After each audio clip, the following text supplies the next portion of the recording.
Oke, pelan-pelan. Saya turunkan dari tugas fitrah perempuan dulu ya. 1. Kalau perempuan belum menikah berarti statusnya apa? Anak. Pasti ada ibu kan? Kalau sudah menikah statusnya apa? Istri. Kalau sudah punya anak statusnya apa? Ibu. Punya cucu? Itu 1. Kalau cucunya 2? Nenek. Dah. Lihat sini. Sekarang bagaimana kurikulum surga Firdaus membentuk fitrah perempuan dari status anak di rumah tangganya dulu sampai ke status paling tinggi. Yuk kita bacakan ayatnya. Quran surah 23 ayat 1-nya dulu pelan-pelan. Qad aflahal mu'minun. Sudah? Saya pernah sampaikan, perhatikan terjemahannya. Akan menggenggam kesuksesan dan kebahagiaan. Setiap insan beriman itu. Jadi kalau kita sudah beriman dan imannya digunakan untuk bersikap, bukan hanya dengan akal. Allah jamin cepat atau lambat akan diantarkan pada kesuksesan dan kebahagiaan. Bukan hanya sukses ya, tapi kesuksesan yang membahagiakan. Suami Anda sukses di pekerjaan, tapi kesuksesan itu tidak membawa kebahagiaan ke rumah. Nyaman gak? Gak membawa ketenangan, nyaman gak? Pilih mana? Kaya tapi gelisah atau miskin tapi tenang?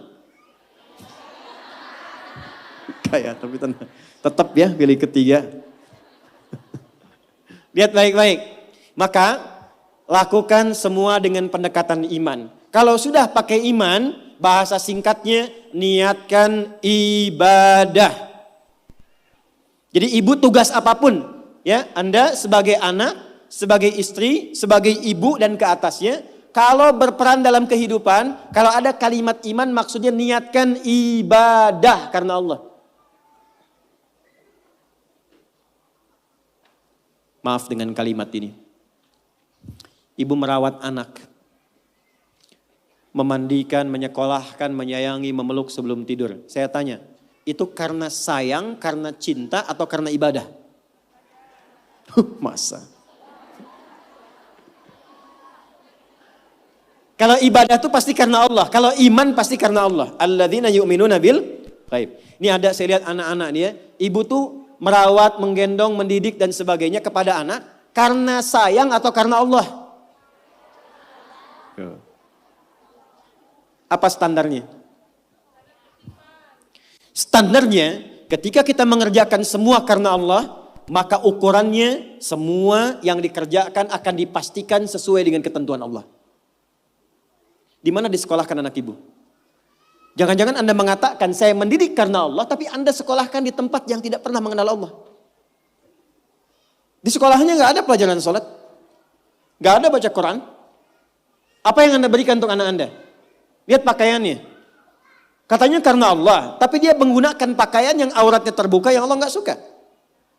Lihat mainannya. Apa yang ia kelola dengan mainan itu? Apakah mendekatkan pada Allah atau menjauhkan dari Allah? Lihat tayangannya. Apa yang dia tonton? Yang menjadi tuntunan dia dalam berkehidupan. Kalau ada anak kata-katanya kotor. Ada anak perilakunya menyimpang. Yang pertama dilakukan, jangan dulu pojokkan dan marahi anaknya. Kembalikan kepada sikap orang tuanya. Istighfar dulu. Maka mulai hari ini, kalau Anda ingin mengikuti jejak Sayyidah Khadijah, mulai sekarang gerbangnya dibuka. Niatkan semua kegiatan karena Allah. Nah, apa yang harus dilakukan pertama kali untuk itu? Lanjut ayat keduanya. Alladzina hum fi salatihim khashi'un. Pelan-pelan. Kurikulum yang pertama dimulai dari salat. Saya ulangi. Dimulai dari apa? Kata Allah, penghuni surga Firdaus itu terlihat yang pertama dari ciri salatnya, bukan sekedar menunaikan salat. Tapi dia mencoba untuk mendapatkan kekhusyuan dalam sholatnya. Pelan-pelan. Ini saya belum bicara dengan suami ya. Bicara status ibu dulu. Sebagai istri, sebagai ibu, sebagai anak. Maka kalau ingin levelnya naik, mengikuti jejak Sayyidah Khadijah, maka yang pertama dibangun hubungan dengan Allah dulu. Dalam bahasa Arab, hubungan kuat itu yang sulit dipisahkan disebut dengan silah. Ibu pernah dengar silaturahmi? Silaturahim. Kenapa disebut silaturahim? Maksudnya hubungan perhatian yang kuat, yang saat berpisah pun masih ingat, masih mendoakan, masih mengenal. Di silaturahim yang sukses itu bukan Anda ketemu, Anda nyapa, bukan. Kalau Anda nyapa orangnya ada, wajar. Tapi kalau Anda berpisah masih ingat teman, masih didoakan, masih disupport, itulah silaturahim. Nah, ibadah yang melatih kita terhubung kuat dengan Allah, sehingga dimanapun tersambung dan dijaga oleh Allah, itu disebut dengan sholat namanya. Maka ketika diminta untuk sholat, sebetulnya itu ibadah personal yang Allah inginkan untuk merubah perilaku kita dan pribadi kita supaya lebih dekat dengan Allah. Makanya panggilannya itu bukan panggilan beban, Bu. Bukan panggilan ruku, bukan panggilan sujud. Coba dengarkan kalau orang yang sedang azan, muadzin itu sholat. Ya, azan, maaf, saat sedang mengumandangkan azan. Hayya 'alas shalah. Ayo sholat. Setelah itu apa? Hayya 'alal falah. Ayo sukses, ayo bahagia. Falah itu kalau sudah digenggam jadi aflah. Orang yang menggenggam kesuksesan, kebahagiaan. Qad aflahal mu'minun. Orang beriman pasti menggenggam kesuksesan, kebahagiaan karena dia dekat dengan Allah. Maka saya kembalikan, kenapa yang pertama yang dilatih adalah sholat dan itu mutlak bagi seorang perempuan. Karena nanti curhatan terbesar ibu ketika menghadapi tantangan dalam rumah tangga, itu akan banyak persoalan-persoalan yang diringankan oleh Allah ketika ibu optimal dalam sholatnya. Ibu bersyukurlah, catat ini kalimat saya. Kalau ibu jaga sholat dengan baik, nanti saya tunjukkan yang pernah saya katakan minimal 40 rakaat saja. 40 rakaat. Kalau yang sholat fardu berapa?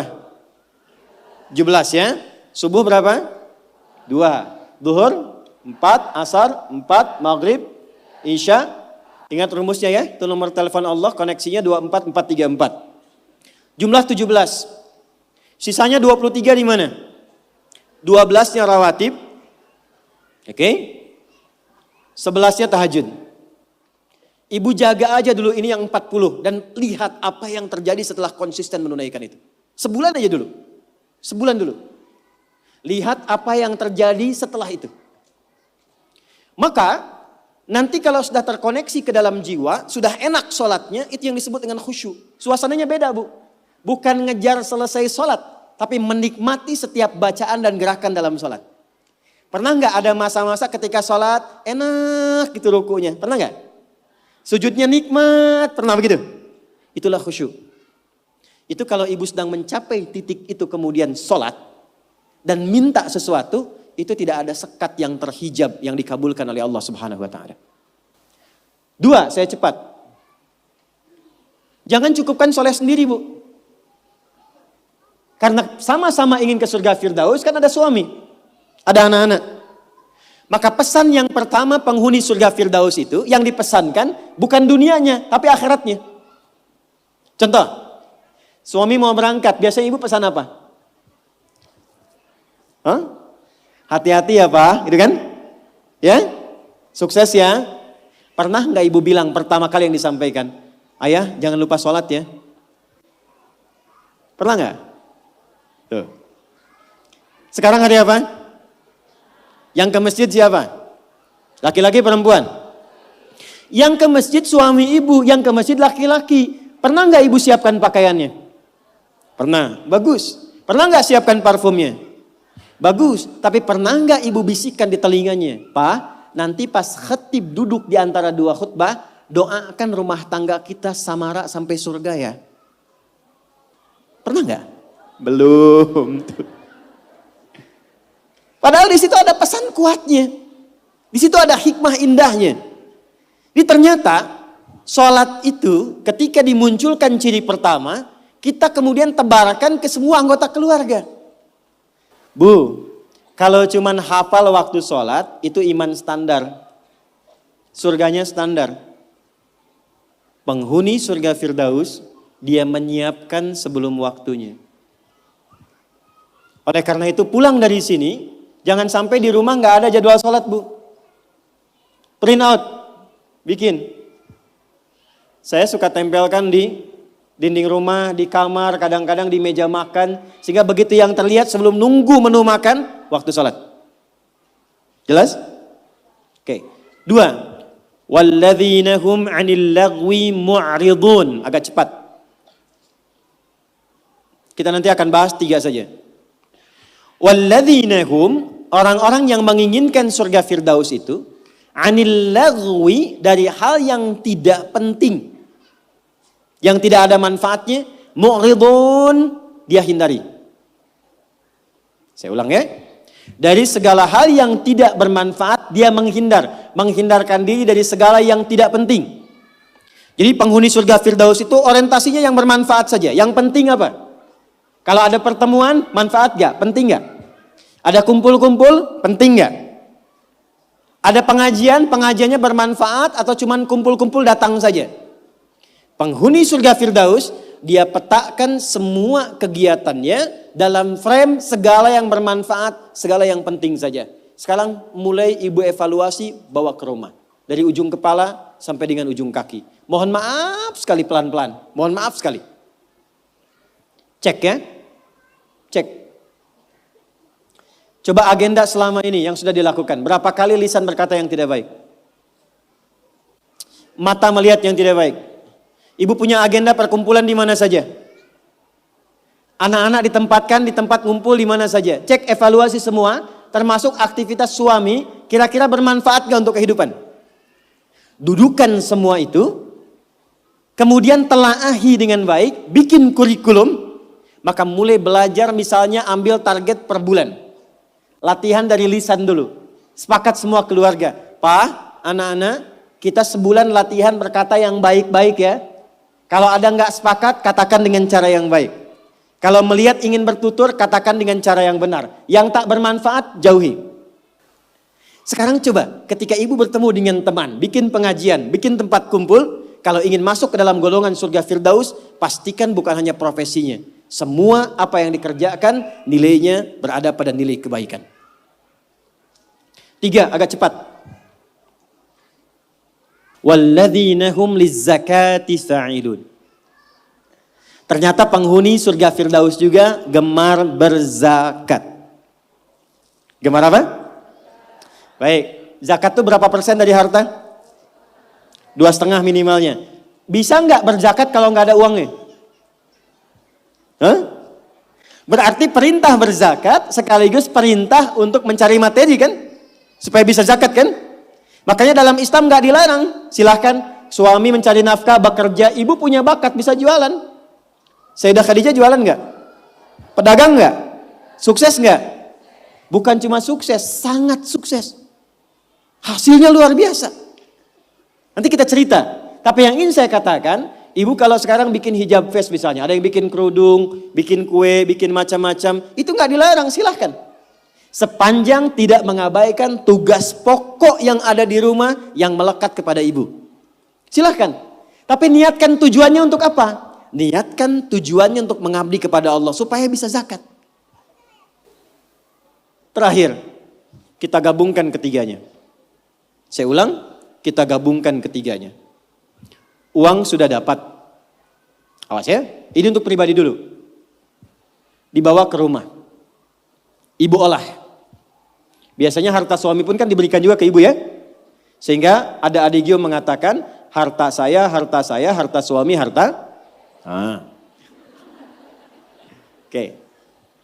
Oke, sekarang bawa bu, pelan-pelan ya. Mohon maaf nanti dengan kata-kata saya ini, karena kita akan mencoba menata lebih baik. Dan jangan mengecilkan orang lain. Ibu bawa pulang ke rumah.